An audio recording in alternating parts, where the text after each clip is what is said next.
ഹരി ഓം. ദശകം 28, ശ്ലോകം 10.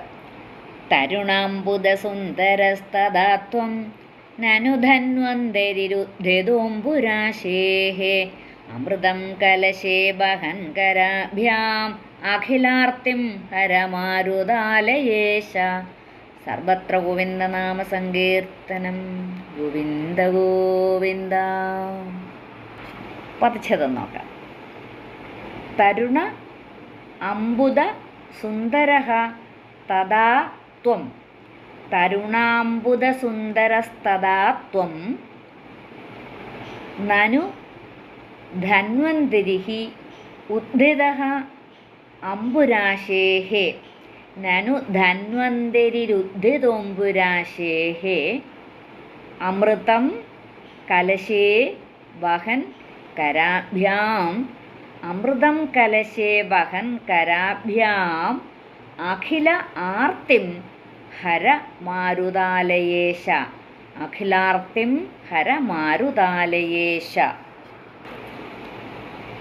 തരുണാംബുദസുന്ദരസ്തദാ ത്വം നനു ധന്വന്തരിരുദ്ധിതോംബുരാശേഃ അമൃതം കലശേ വഹൻ കരാഭ്യാം അഖിലാർത്തിം ഹര മാരുതാലയേശ.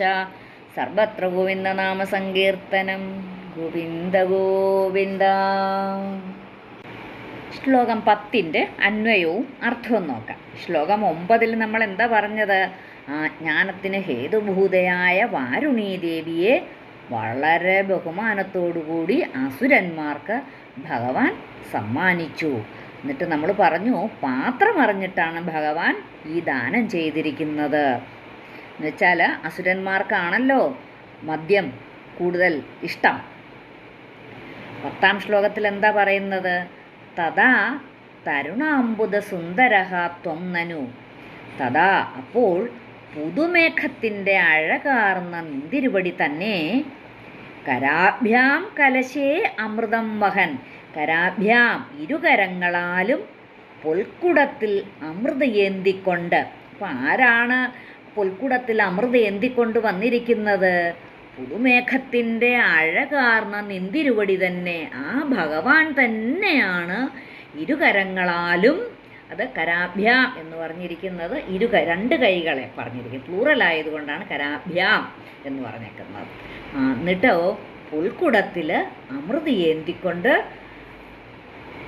അംബുരാശേഹേ ധന്വന്തരിഃ ഉദ്ധിതഃ. പാലാഴിയിൽ നിന്ന് ധന്വന്തരമൂർത്തിയായിട്ട് പൊങ്ങി വന്നു. അപ്പോൾ ആ ഭഗവാൻ തന്നെയാണ്. ഏത് ഭഗവാനാണ്? ഗുരുവായൂരപ്പനായിരിക്കുന്ന ഭഗവാൻ തന്നെയാണ് പുതുമേഘത്തിൻ്റെ അഴകാർന്ന അത്രയും സുന്ദരനായ ആ ഭഗവാൻ ഇരുകരങ്ങളാലും ആ പൊൽക്കുടത്തിൽ അമൃത ഏന്തിക്കൊണ്ട് പാലാഴിയിൽ നിന്നും ധന്വന്തരമൂർത്തിയായിട്ട് പൊങ്ങി വന്നു. ഹേ മാരുതാലയേശ ത്വം അഖിലാർത്തിം ഹര. ശ്രീ മാരുതാലേശ, ഹേ മാരുതാലേശ, അല്ലയോ ശ്രീ ഗുരുവായൂരപ്പ, നിന്തിരുവടി എല്ലാ ദുഃഖങ്ങളെയും നശിപ്പിക്കണമേ. അപ്പോൾ ഭട്ടതിരിപ്പാട് പ്രാർത്ഥിക്കുകയാണ്, അല്ലയോ ഗുരുവായൂരപ്പ, നിന്തിരുവടി എല്ലാ ദുഃഖങ്ങളെയും നശിപ്പിക്കണമേ എന്ന്. അപ്പോൾ ആ പാലാഴിയിൽ നിന്ന് ധന്വന്തരി മൂർത്തിയായിട്ട് വന്നതും ശ്രീ ഗുരുവായൂരപ്പനായിട്ട് ഗുരുവായൂരിൽ വാഴുന്നതും ആയ അല്ലയോ ഗുരുവായൂരപ്പ, എല്ലാ ദുഃഖങ്ങളെയും നശിപ്പിക്കണമേ. നമുക്കും പ്രാർത്ഥിക്കാം, നമ്മുടെയൊക്കെ ദുഃഖം നശിപ്പിക്കണമേ എന്ന്.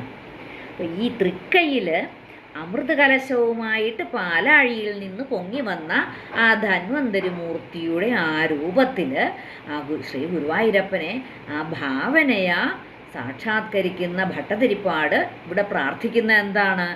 തനിക്ക് വാതരോഗശാന്തി നൽകണമേ എന്നല്ല, പകരം എന്താണ് പ്രാർത്ഥിക്കുന്നത്? തൻ്റെ എല്ലാ ദുഃഖങ്ങളെയും നശിപ്പിക്കണമേ എന്നുള്ളതാണ്. അത് നമ്മളിവിടെ പ്രത്യേകം ശ്രദ്ധിക്കേണ്ട കാര്യമാണ്. ഈ ദശകത്തിൽ പറഞ്ഞിരിക്കുന്നത് തൻ്റെ എല്ലാ ദുഃഖങ്ങളെയും നശിപ്പിക്കണമേ.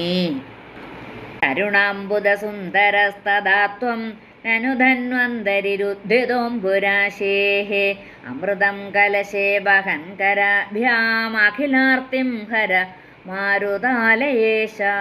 സർവത്ര ഗോവിന്ദനാമ സങ്കീർത്തനം. ഗോവിന്ദ ഗോവിന്ദ.